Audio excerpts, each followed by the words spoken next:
All right, Kevin, you are up. I'm up. I'm up. Should I just empty this in here? Oh gosh, see, I've not drank much of this yet. Oh, look at there's the castor oil right there. Look at that. Oh yes. So this is we've done this segment before Yes, sir. with Pint and Pack. So explain to the people what Pint and Packs is. It's very difficult to understand if you've had a 13.5% stout. But for the rest of you, it's simple. It's just I open up a pint of beer, which I did because this is technically a pint. And usually it's packs, but this is like 3 packs in one right here. Look at this thing. See, we got this. I just open up a pack and we just take a look at the pictures and just talk about, the picture himself, the player, the background, jerseys, just anything that catches our eye. And sometimes there's some fun stuff on the back of the cards too, just to reminisce about, for people who find 80s baseball and 80s baseball cards still fascinating. Fantastic. All right. So for this time round, I guess nowadays this would be called a hanger pack, right? Right, Angelo? Yep, it would. So what I like here is on the back here it says each Topps rack pack, but that's spelled RAKPAK. Ooh, Topps, look at you you're so fancy. Edgy. Yeah, they're so on edge. And they're talking about this rack pack. There's an insert in here. Oh my goodness. Ooh. Oh, so I like this here. So it's 48 baseball picture cards, 48 plus 1 special. Ooh. But what's funny is you can see the special card right here on the front. I'm sorry, I gotta make sure you don't see the glare here. Special card. Special card. So this is 1986 Topps. This is, gosh, can you just hear this? Yeah. Jeez. So this is gonna be 1986 Topps. It was pretty much right as the baseball card industry was really blowing up. It blew up in the mid 80s for sure. And so this is actually going to have 48 cards plus the 1 special. What they would do is, and I think it's only on these and maybe on several packs, you would get one of these cards as an all-star card. And in this case, there's 22 of them. So the idea is you get all of them somehow. But the ridiculous thing about these packs, obviously you can see who the players are on the front and you can see who the players are on the back. So, kids for sure were probably just going through all these looking for anybody they would know and recognize. It's kind of like my favorite thing I heard lately because it's just so ridiculous. Someone went to a Walmart with a mini scale and started weighing packs of cards to determine if there was an insert in there, like a relic or an autograph. And I'm like, because you notice the difference in the weight and the thickness.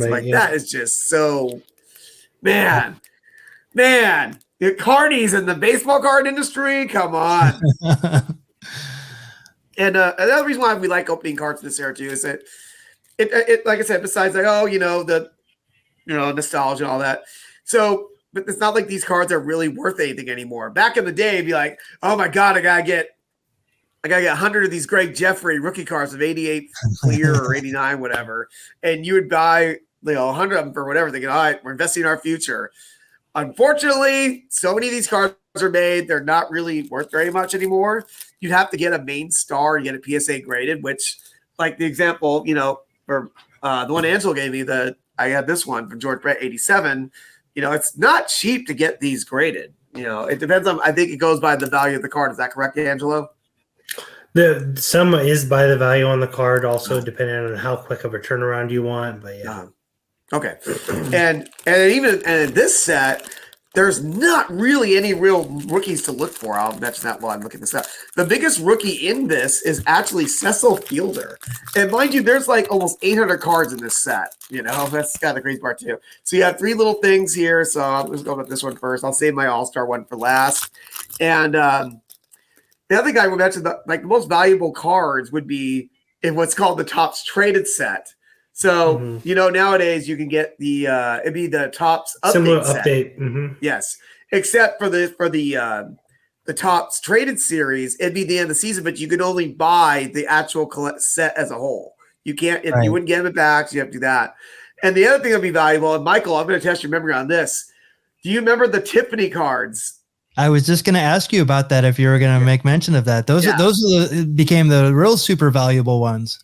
Yeah. I mean, like I said, these aren't worth much, but Tiffany was like the high end version of the regular top set. It's a less quantity printed, and it was on the pictures were nice. It was on a very high quality card. I think card print. It was way better of a card.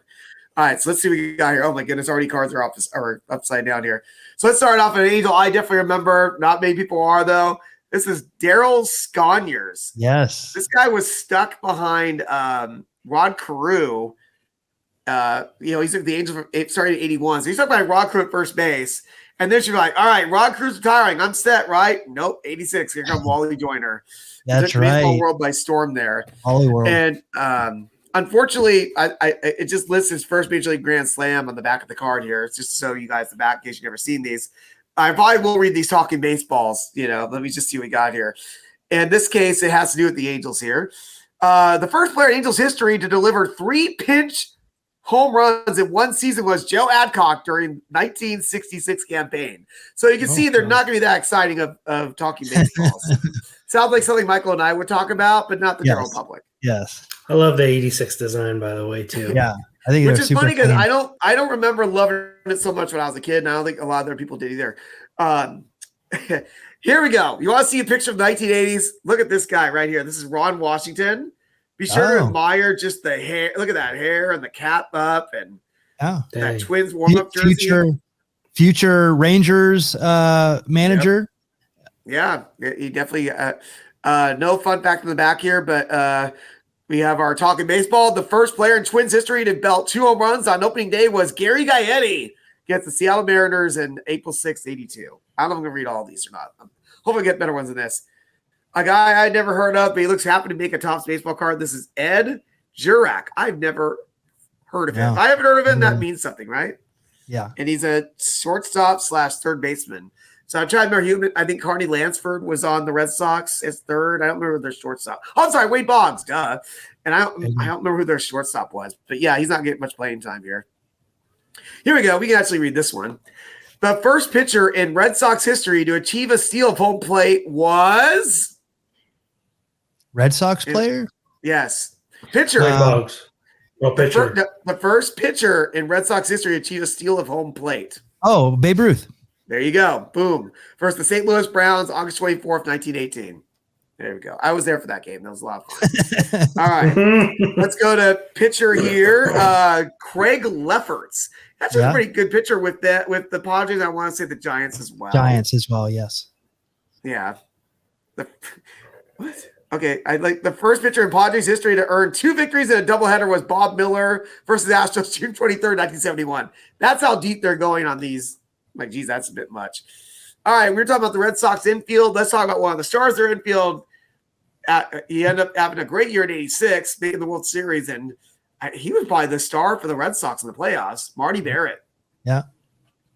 I'm still hoping to find one fun thing here, but yeah, no. I'm done with these talking baseballs. I need something more exciting here.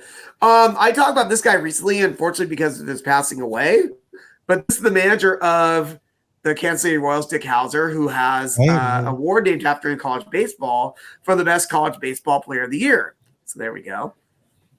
And on the back of these cards at this point was that team's checklist.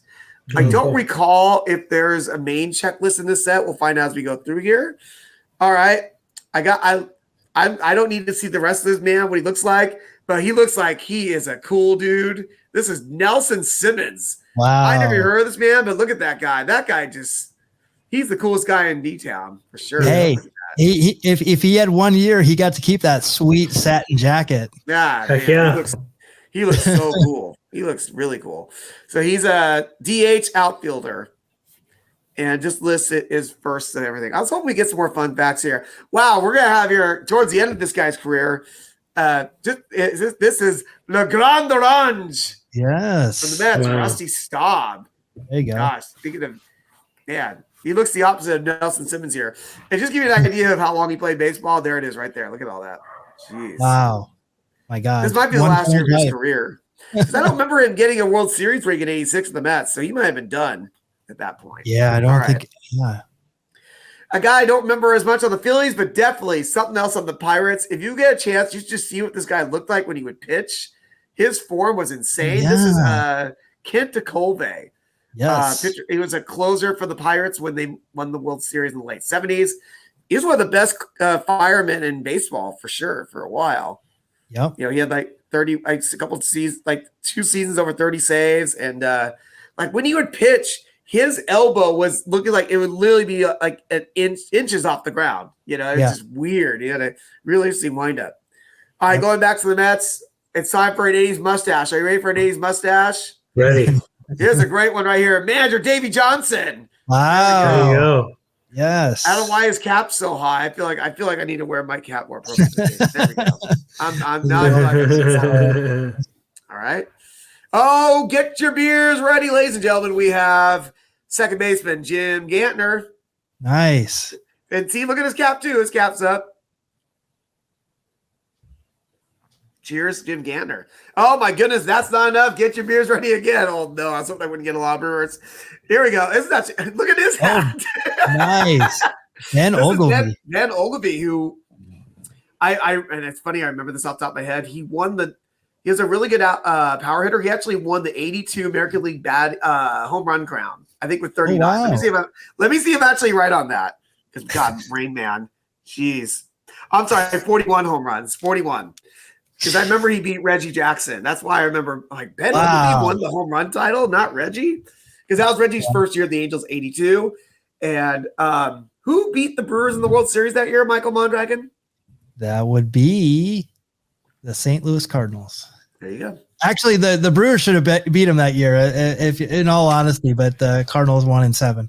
So when I was hashtagging doing the research, they would list like what is gone for a good amount of money if it gets graded as a mint 10 on the PSA scale. This is actually one of the ones. Eric Davis, not his first card. But apparently, Eric the Red. Yeah, if this is like consider a Jim mint 10, it could be worth several $700. And I'm like, yeah, okay, sure. Yeah. But this looks like it's a little off center at the top. I don't know if they're all like this or not. Yeah. But almost all the cards I see here are kind of like that. So that might just be a thing. Yeah. But no, I'm a little disappointed by this. There's no real fun facts about these players. So I might be going a little quicker through these here. I think this is at Dodger Stadium. This is Giants player Brad Wellman. That's Shea Stadium. Oh, okay. You're right. I was thinking that's right. I was thinking 3 tiers like Dodgers, but yeah, that's definitely Shea Stadium. See, that's part of the fun too, is just try to figure out what is this. Yeah. Here you go. I'll read this one because it's weird. The oldest manager in San Francisco Giants history was Tom Sheehan, 66 years, 2 months, 18 days old when appointed in June 18th, 1960. Wow. Too bad I was only about 100 and how old was I then? I was 166 in 1960, I think. No, that's not right. Whatever, it's fine. All right, we have a pitcher here named Ron Mathis. You gotta love just the different coloration of the seating. That's Veterans Stadium in Philadelphia. Oh yeah, you are correct. You are correct, sir. Do you know it by that or by the banners or by the circular banners? Both. Okay, it's confirmed. Yeah, that was definitely a thing back then. And to close it out, actually, this guy was a pretty good expo here. Do you remember Mitch Webster, Michael? Mitch Webster, yes. Yeah, he had a few good years, I believe. He played at the Blue Jays at first, and then he peaked with the Expos. I want to say he went to the Phillies, but I don't remember for sure on that. Yeah. All right, geez, I better keep moving here. That's just the first third. Oh my goodness, I'm gonna be going night if I get more Brewers. All right, here's the guy. We talked about the Hall of Fame. This guy is definitely one that people want in the Hall of Fame. This is the Braves leaders. There's Dale Murphy on here. And on the back, it would just give the team leaders and stats. I'm sure Dale Murphy is on several of these. Let's see. No. I just dropped the card. There goes that 10 cents. Jeez. Runs, hits, doubles, home runs, RBIs, batting average. Jeez. The only departments he didn't win was triples and stolen bases, which was by Claudio Washington, Michael. Oh, yes. Washington. I was going to guess Rafael Belliard. There you go. We have our third manager, and oh my goodness, I have not thought about this man in a long time. Here's Pat Corrales. Even he has his cap up high. Yeah, man. Former Phillies manager. Also, I think he managed on a lot of players. Everyone's wearing their caps in '86, like my hairline would look like if I had hair. Yeah, no kidding. Right. If I remember correctly, this is the 86 card, but I think this guy won. He went. Well, I mean, I think it's something else. I was thinking he won a Rookie of the Year, but I might be right on that. I think he might have. In 85? No, because he had Vince Coleman, so there's no way he would have won 85. That terrible centering on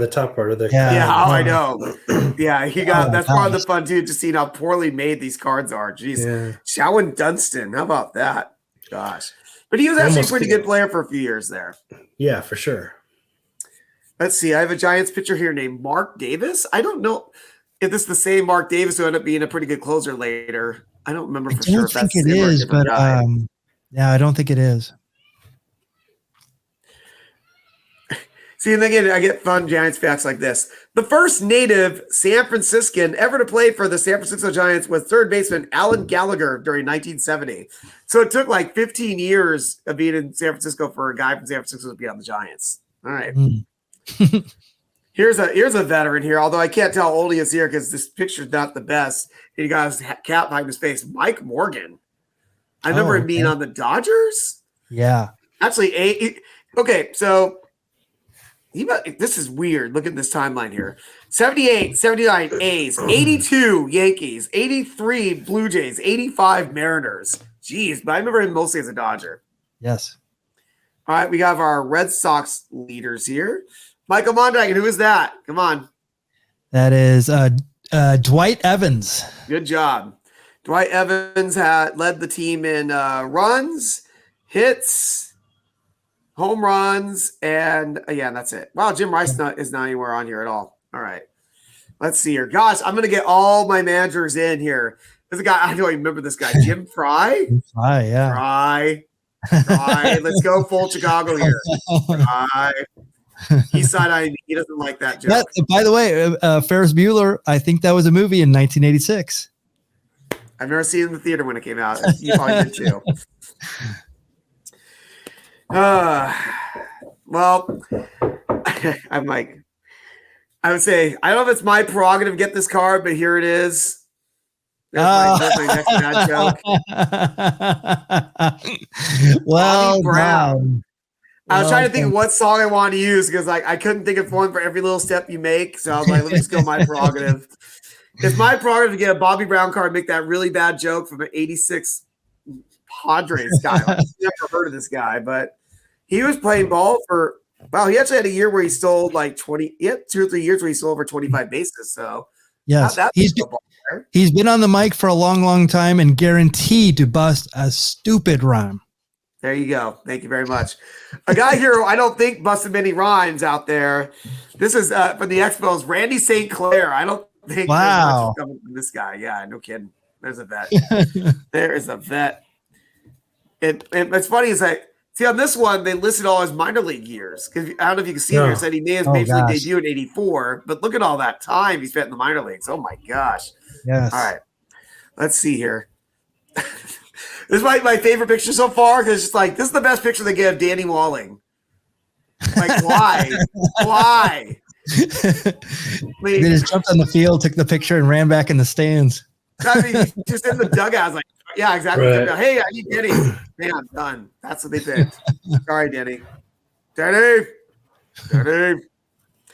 Let's see here. We have a pitcher here named I love this picture too because it looks like he's like hiding something in his glove. Mark Clear. It's not clear what's in his glove. It's not clear why he's having that smirk. I don't know what's going on there. But just admire that card. Just admire it. And I'm not going to bother with that. Oh my goodness. Not only is it Get Your Beers Ready, we have a Hall of Famer. Get Your Beers Ready. Why don't you guess who it is, Michael Mondragon? You'll probably be wrong. Okay. 86. Yes. I will. And I'll be wrong. I'll say. That's why you might get me saying that. Yeah, I'm trying to think of 86. I'm just gonna go with Robin Yount. Ted Simmons. Ted Simmons. Oh my goodness. I was gonna say he played on your team, but that would have gave it away. Still there. Wow. Yeah, he was with the Brewers. This is his sixth. He played for the Brewers from 81 through 85. But here's all on this guy's in baseball. Look at all that. Wow. Look at all that. Woo. Yeah. He's had a long career. I was like, and thank you for taking your time. It made me drink more of my beer. So thank you. Oh, all right, Michael. I think I know what this is. So let's find out. Indians leaders. Are you ready? Name this ball player. Oh, is that Andre Thornton? I believe you're right. That's my guess too. Although Andre Thornton only led, it's got to be him because it's not Julio. Yeah, it's definitely Andre Thornton. He had 22 home runs to lead the Indians in '85 with that. Oh God, he's 22. Sorry, Angelo.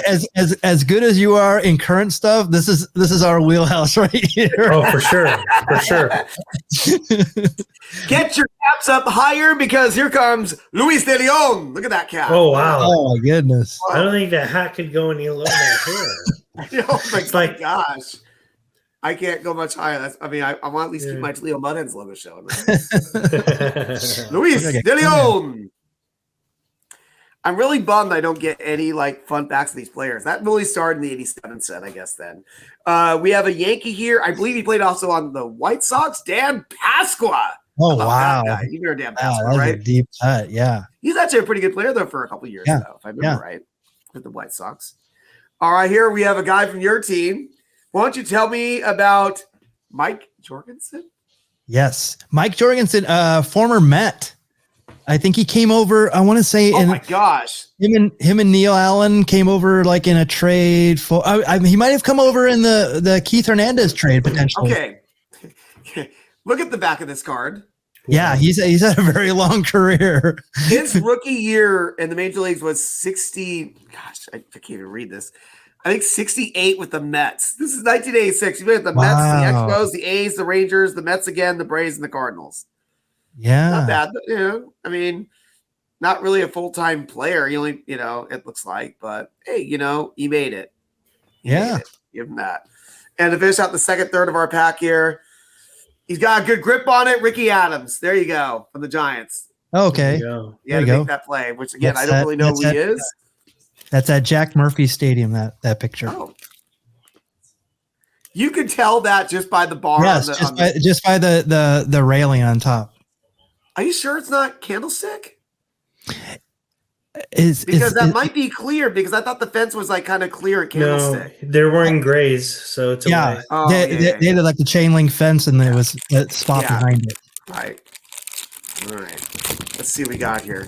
Should I show off my insert now? Ooh, let me show off my insert. Friend of the show, by the way, Ozzie Smith. There we go. Oh, yeah. Good card right there. So there's 22. There's 22 of these, so like I said, I know for sure they come in these rack packs. I call them hanger packs. And I believe and this is also it's got a glossy finish on it too. It's kind of similar to I think what the Tiffany's were. I never really got any of the Tiffany's. All right, here's a guy from our neck of the woods here in Orange County, California. Actually, a really good home run hitter, Tom Bernansky. Yes. Look at those twin jerseys. Yes. That doesn't look like a home run by that swing, though, to say the least. No, it looks like a fly out to shortstop. Yeah, probably. But this in 84, 32 home runs, so that was his career peak at that point. That's a lot for back in the 80s for sure. Agreed. All right, Michael Mondragon. Here's a favorite of yours from the Cardinal era. How about this guy right here, Andy Van Slyke? Yes, he's still a Cardinal at that point. He was just ready to go to the Pirates. Yeah, because the first time I remember Andy Van Slyke was the '85 playoffs where he got walked for some reason for them to pitch to Jack Clark. I'm sure you remember that game very well. That's right. I remember watching that at my house and laughing hysterically at the Dodgers losing that game. Yep. So I'm going to move on here. All right, we got veteran. I actually don't know how much veteran he is here, but Dave Stapleton. Yes. Definitely remember him. He's not a starter, but he was with the Red Sox this whole time. Yeah, his whole career was with the Red Sox at this point. Yep. We all knew his mother, Jean Stapleton. No, it was not his mom. Yes, sorry. of course it was. All in the family. Thank you. And if you have to explain the joke, no, I'm just kidding. That's but I got a pretty good cut there too as well. All right, here. I think this guy, I believe, is a veteran. Oh my God. I love this photo. I love this photo of Jorge Orta. Yes. Because it looks like the helmet is even up beside the cap and just his stash and just the little compact swing, and he looks pretty happy to make whatever the ball went to. It looks like probably a single. But his rookie year was 72. How about that? Yep. He had 1,500 hits in his career at that. That's and I believe, if I'm not mistaken, he was the player during the Don Denkinger play in '85 in the World Series. That controversial play. Gosh, I haven't thought about that play in a very long time. Yeah, I think he was the runner. Again, we talk about the best pictures. I mean, this one, I just comment because it looks like Don Slott just saw a guy hit a home run. That's definitely the pitcher just gave up a home run for sure. Yeah, absolutely. Like the mask was even there. He's just standing there but you know what? That looks like it's spring training though, doesn't it? It does. Yeah, it's definitely it's definitely different. It's not the regular jersey. Definitely is. Yeah. But he was a good veteran catcher though. He played for a long time, Don Slott. Oh wow. I don't know if I've ever seen this guy. We're in 1986, right? Look who doesn't have a mustache in 1986, Michael Mondragon. Wow. I don't know if I've ever seen him clean shaven. Oh my gosh. No. That definitely another spring training, yeah. But definitely known for his mustache and on the field, being a manager later and all that. I vaguely remember this guy. This is for the Reds, John Stuper. You remember him at all, Michael? Yep. He was with the Cardinals.